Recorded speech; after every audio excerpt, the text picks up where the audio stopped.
Khubor ka Batisi TV.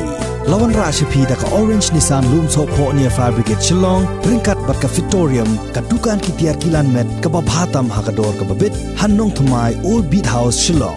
Rakhe ka Women's Day da ka Health Checkup. Ringkat bat ka Woodland Hospital Shillong.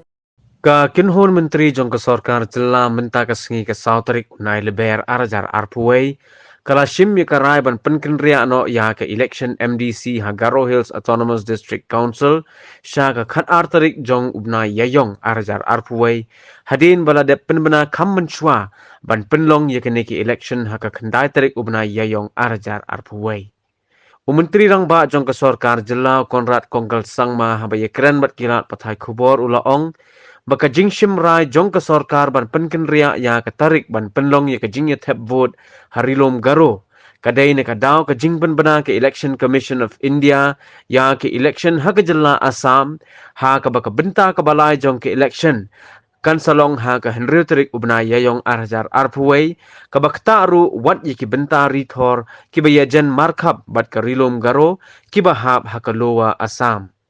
Katkum ka jingya tho jong menteri rang ba ya ka jingnyo vote la penkin ria apat na ka khat saw tarik uyayong arajar arpuway sha ka khat san tarik ubna yayong jong ujo usnem. The third phase of the Assam election will be held on 6th of April, which also happens to be the areas which are falling closer to Garo Hills region, which is lower Assam.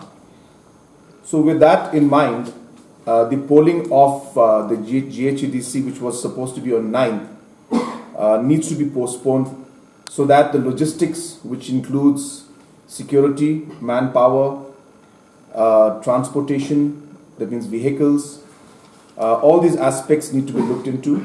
And if the election dates of Assam and lower Assam, that is, and Garo Hills autonomous and elections are too close, then it may be difficult to have a proper election in terms of the logistics.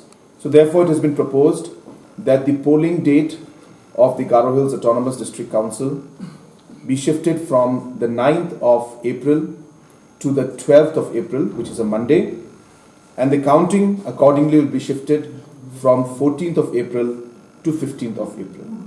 So this change also, which was proposed, has been cleared by the cabinet, and as mentioned, this has been done mainly because of logistical challenges which will be faced because of the last phase of Assam elections taking place on the 6th of April, and that too the lower Assam cases.